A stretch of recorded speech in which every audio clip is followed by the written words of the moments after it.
మీరు ఒక ఏడుస్తున్న పర్సన్ని చూసినప్పుడు వాళ్ళు చాలా ఎమోషనల్గా మాట్లాడుతూ ఉంటారు. నేను చాలా ఇన్నోసెంట్ అని అంటూ ఉంటారు. అప్పుడు ఏం చేస్తారు? మీరు వెంటనే నమ్మేస్తారు కదా. కానీ అలా నమ్మకూడదు. ఎందుకంటే ఒక్కోసారి కన్నీళ్ళు కూడా అబద్ధాలు చెప్తూ ఉంటాయి.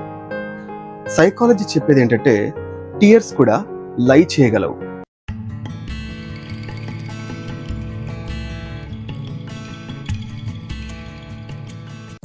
మంగ్లీ తెలుగు ఫోక్ మ్యూజిక్లో లెజెండ్.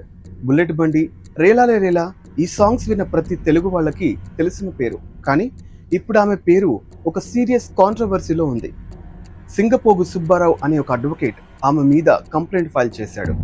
గోకుల నందన ఇన్ఫ్రా ఇండియా ప్రైవేట్ లిమిటెడ్ అనే కంపెనీ ద్వారా దాదాపు 100 నుండి 150 మంది ఇన్వెస్టర్స్ నుండి 10 కోట్ల దాకా ఫ్రాడ్ జరిగిందని, మంత్లీ 3 to 5% రిటర్న్స్ ప్రామిస్ చేసి లోన్ ఫైనాన్సింగ్ ఆపర్చునిటీస్ చూపించి మోసం చేశారని అలిగేషన్ వేశాడు. ఇక్కడ సుబ్బారావు క్లెయిమ్ ఏంటంటే ఆమె కేసు నుండి పేరు తీసేయమని రిక్వెస్ట్ చేసిందని, ఆ తర్వాత మీటింగ్ లో కేసు డ్రాప్ చేయమని, ఫైనాన్షియల్ సెటిల్మెంట్ ఆఫర్ చేసిందని, అది రిఫ్యూజ్ చేసినప్పుడు డెత్ థ్రెట్స్ వచ్చాయని కూడా చెప్పుకొచ్చాడు.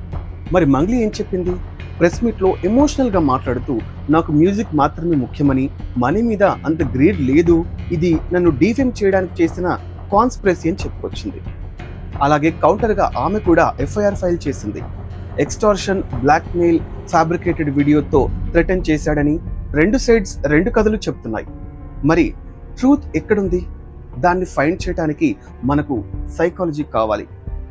సైకాలజీ వేలో దీన్ని ఒక స్టెప్ బై స్టెప్ గా మనం అర్థం చేసుకోవడానికి ప్రయత్నిద్దాం. మనుషులు ఎందుకు అబద్ధం చెప్తారు, ఏ ఏ సందర్భాల్లో చెప్తారు? సైకాలజీలో ఒక కాన్సెప్ట్ ఉంది, సెల్ఫ్ ప్రిజర్వేషన్ లయింగ్. మనిషి తన ఇమేజ్, కెరియర్, ఫ్రీడమ్ దెబ్బతింటుందని అనిపించినప్పుడు బ్రెయిన్ ఆటోమేటికల్లీ డిఫెన్స్ మోడ్లోకి వెళ్తుంది. అక్కడ ట్రూత్ సెకండ్ ప్రయారిటీ అవుతుంది, సర్వైవల్ ఫస్ట్ అవుతుంది. డాక్టర్ రాబర్ట్ ఫెల్డ్మన్ రీసెర్చ్ చెప్పింది ఏంటంటే యావరేజ్ పర్సన్ రోజుకు మినిమం 2 సార్లు అబద్ధం చెప్తాడు, మోస్ట్లీ సెల్ఫ్ ప్రొటెక్షన్ కోసమే. ఇక అబద్ధాలు 3 రకాలుగా ఉంటాయి. కమిషన్ లై, నేరుగా అబద్ధం చెప్పటం. అలాగే ఒమిషన్ లై, ఇంపార్టెంట్ డీటెయిల్స్ హైడ్ చేయడం. అలాగే డిఫ్లెక్షన్ లై, టాపిక్ మార్చి అటాక్ చేసిన వాళ్ళ మీద ఫోకస్ షిఫ్ట్ చేయడం అన్నమాట. ఇప్పుడు మంగ్లీ ప్రెస్ మీట్ లో సైకలాజికల్ గా ఏం జరిగిందో అనలైజ్ చేద్దాం. Deception researchers Paul Ekman, Aldert Vrij వంటి వాళ్ళు చెప్పే ఈ లై డిటెక్షన్ సిగ్నల్స్ కొన్ని ఉన్నాయి. వాటిని ఈ కేసుకి అప్లై చేసి ఒకసారి చూద్దాం. సిగ్నల్ 1, ఎమోషనల్ ఫ్లడ్డింగ్, అర్థం లేని చోట ఏడవటం. అలాగే మంగ్లీ ప్రెస్ మీట్ లో టీయర్స్ వచ్చాయి. ఎమోషన్స్ జెన్యున్ గా ఉండొచ్చు, కానీ సైకాలజీలో దీన్ని ఎమోషనల్ హైజాకింగ్ అంటారు. అంటే ఏంటి? లాజిక్ తో ఆన్సర్ చేయడం కష్టంగా అనిపించినప్పుడు బ్రెయిన్ ఎమోషనల్ డిస్ప్లేకి స్విచ్ అవుతుంది. అబ్జర్వర్ లో సింపతి ట్రిగ్గర్ అవుతుంది, క్రిటికల్ థింకింగ్ స్లో అవుతుందన్నమాట.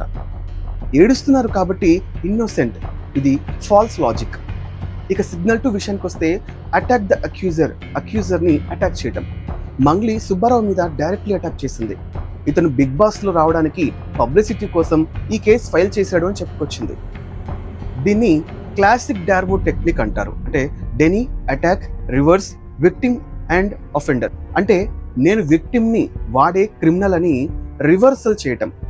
అబ్యూజర్స్, ఫ్రాడ్స్టర్స్ ఫ్రీక్వెంట్లీ ఈ ప్యాటర్న్ యూస్ చేస్తారు.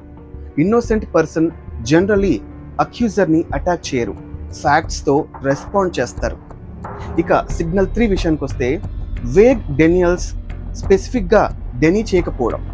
నాకు మనీ మీద గ్రీడ్ లేదు, నేను ఎలక్షన్స్ లో క్రాస్ ఆఫర్ తిరస్కరించాను అని చెప్పుకొచ్చింది మంగ్లీ. ఇక్కడ గమనించండి, ఆమె గోకుల నందన ఇన్ఫ్రా గురించి స్పెసిఫికల్లీ ఏమీ చెప్పలేదు. ఆ కంపెనీతో కనెక్షన్ ఉందా లేదా అని డైరెక్ట్లీ అడ్రస్ చేయలేదు. సైకాలజీలో దీన్ని నాన్ డానియల్ అంటారు. జనరల్ గా గుడ్ పర్సన్ అని చెప్పి స్పెసిఫిక్ గా అలిగేషన్ ని డాడ్జ్ చేయడం అన్నమాట. ఇక సిగ్నల్ 4 విషయానికి వస్తే మీటింగ్ లో ఏం జరిగింది? సుబ్బారావు చెప్పిన దాని ప్రకారం కేసు డ్రాప్ చేయమని, ఫైనాన్షియల్ సెటిల్మెంట్ ఆఫర్ వచ్చింది అని. రిఫ్యూజ్ చేసినప్పుడు థ్రెట్స్ వచ్చాయి. ఆ మీటింగ్ సీసీటీవీ లేని లొకేషన్ లో జరిగిందని కూడా క్లెయిమ్ చేశాడు. ఇది బాగా సస్పిషియస్ అనిపిస్తుంది. ఇన్నోసెంట్ పర్సన్ కేసు సాల్వ్ చేయాలంటే మనీ ఆఫర్ చేయరు, లీగల్ ప్రాసెస్ ట్రస్ట్ చేస్తారు. ఇక్కడ సుబ్బారావు మీద కూడా సైకాలజీని అప్లై చేసి చూద్దాం. అడ్వకేట్ ని ఎందుకు క్వశ్చన్ చేయాలంటే ఇక్కడ సుబ్బారావు క్లెయిమ్ చేసిన దాంట్లో 10 కోట్ల నుండి 150కి పెరిగింది. అలాగే 150 నుంచి 200 కోట్ల దాకా పెరిగింది. అంటే ఇది క్రెడిబిలిటీకి రెడ్ ఫ్లాగ్. నంబర్స్ ఇన్ఫ్లేషన్ అంటే ఎగ్జాజరేషన్ ప్యాటర్న్ అన్నమాట. మీడియాతో డైరెక్ట్లీ షేర్ చేయడం, వైరల్ చేయడం. జెన్యూన్ లీగల్ ఫైట్ అయితే కోర్టులో ఫైట్ చేస్తాడు.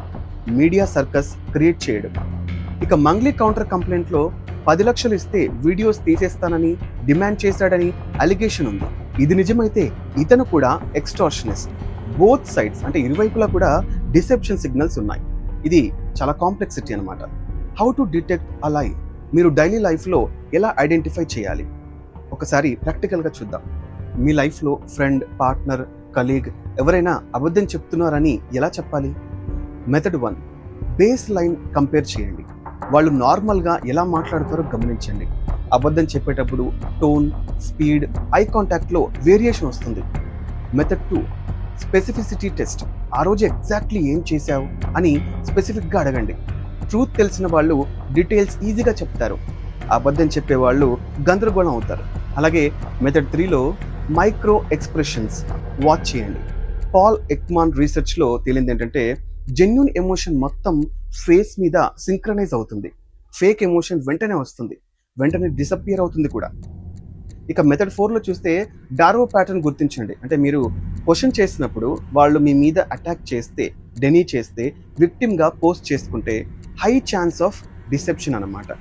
అలాగే మెథడ్ 5లో కన్సిస్టెన్సీ చెక్ చేయండి. రోజు మారినప్పుడు సేమ్ స్టోరీ చెప్తున్నారా లేదా అని గమనించండి. లయర్స్ డీటెయిల్స్ మారుస్తూ ఉంటారు కాబట్టి. మరి మంగ్లీ కేసులో ఏం జరిగింది? అసలు మంగ్లీ కేసు మనకేం చెప్తుంది ఒకసారి చూద్దాం. మంగ్లీ కేసులో ఇక నిజానిజాలు అనేవి కోర్టే డిసైడ్ చేయాలి, మనం ఎలాగో జడ్జి కాదు కాబట్టి. కానీ ఈ కేసు మనకు ఒక ఇంపార్టెంట్ లెసన్ చెప్తోంది. ఫేమ్ అనే గ్లామర్ వెనక కూడా మ్యానిపులేషన్ ఉండొచ్చు. టీయర్స్ అనే సింపతి వెనక కూడా డిసెప్షన్ ఉండొచ్చు. విక్టిమ్ నరేటివ్ వెనక కూడా పవర్ ప్లే ఉండొచ్చు. మీరు ఎవరినైనా ఈజీగా నమ్మే ముందు ఆ వ్యక్తి ఏం చేశాడో కాదు, ఎలా రెస్పాండ్ అవుతున్నాడో గమనించండి, చూడండి. ఇక్కడ సైకాలజీ మనకు చెప్పే విషయం ఏంటంటే ట్రూత్కి డిఫెండ్ చేసుకోవడానికి అటాక్ అక్కర్లేదు. అటాక్ అవసరమైనప్పుడు ట్రూత్ అంటే నిజం అనేది సమ్వేర్ హైడ్ అయి ఉంటుంది, అంటే వెనకాల దాగి ఉంటుంది అనమాట. ఈ వీడియో కనుక నచ్చినట్లయితే లైక్ చేయండి. మీ లైఫ్లో ఇలాంటి సిచ్యువేషన్ ఫేస్ చేశారా? ఒకసారి కమెంట్స్లో షేర్ చేయండి, నేను తప్పక రిప్లై ఇస్తాను.